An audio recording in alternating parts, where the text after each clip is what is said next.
Good morning, everyone. Happy New Year. Happy holidays to all of those of you who celebrated any of the number of holidays that we have had.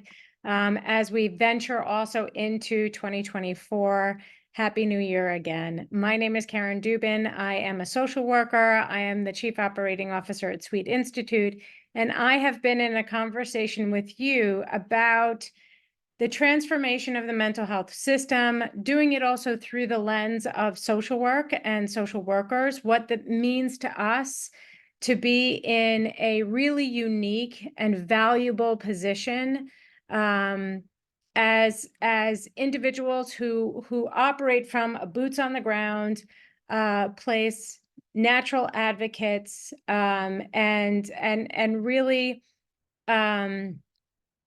have a lens by which we can communicate about what some of the experiences are for navigating somebody through the systems of care, the circumstances related to that, the challenges related to that, the inequities related to that, the discrimination related to that, and all the ways in which there are barriers in place for the real embracing of and the real experience of in people's lives of what recovery looks like for them, what it feels like to be in a place of sustained recovery as well, and loosening the grip the mental health system has on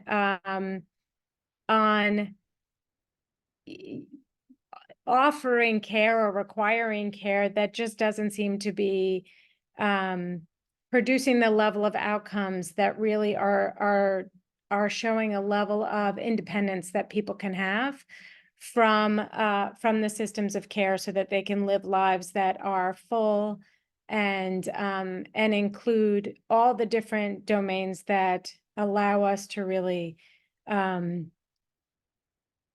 access, all the different things that we want to take part in and all the different opportunities we want to take part in.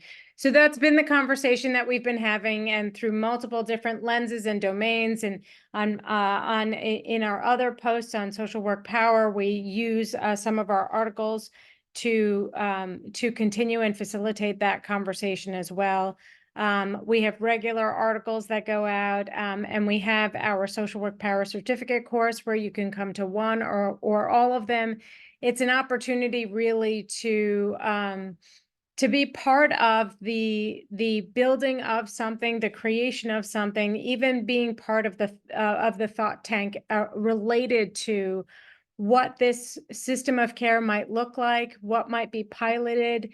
Last week, we talked about who our allies might be in this process, who might be more of our natural allies, and that might be peers versus other clinical entities, peers as clinicians and people with lived experience, being really part of the pioneers of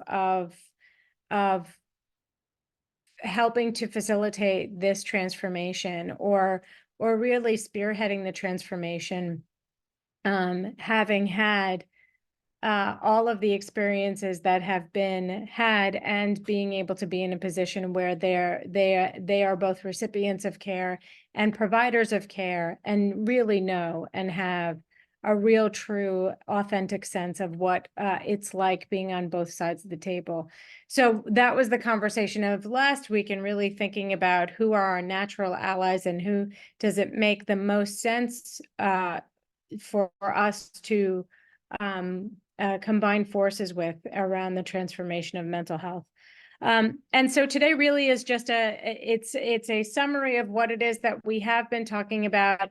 And also we have just embarked on a new year. And it's an opportunity to really begin a process of reflection in terms of who it is that we are as social workers, and really taking a look at what do we want this next year to look like in this space of transformation. How do we want to be a part of it? Really an opportunity also to reflect on what the barriers or the obstacles there might be. And when I say barriers and obstacles, I'm not speaking also about the systems, right? We already know that. And we already know that there are barriers and there are systemic flaws and there are real challenges associated with being recipients of care. But really what I'm talking about is, what are the barriers for us in making this a priority? And we've talked many times, we've had this conversation many times about, you know, what's happening inside for us in terms of, you know, things being too big, and I have so much on my plate and there's so much going on, and how do I, and all of these reasons that we have for not being part of the conversation. And so the real question then isn't about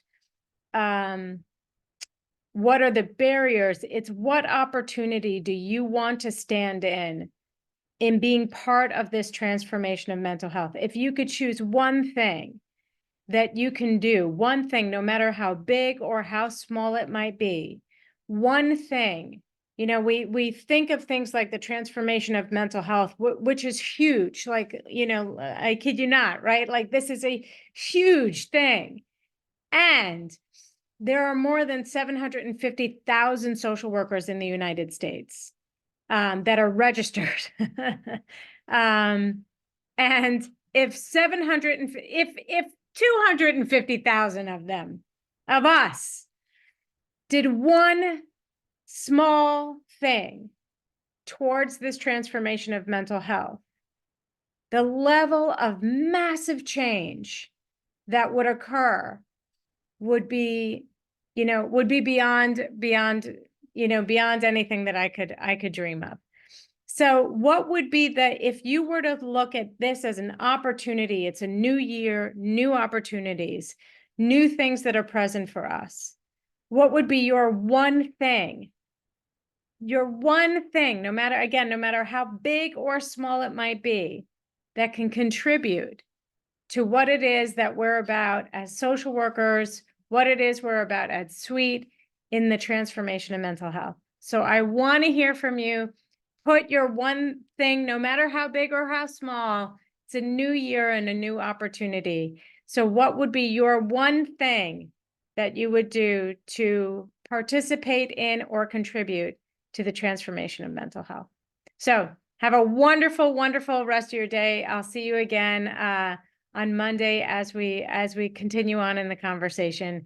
And I look forward to hearing what you put in the chat box below, and we'll speak to you all again very, very, very soon.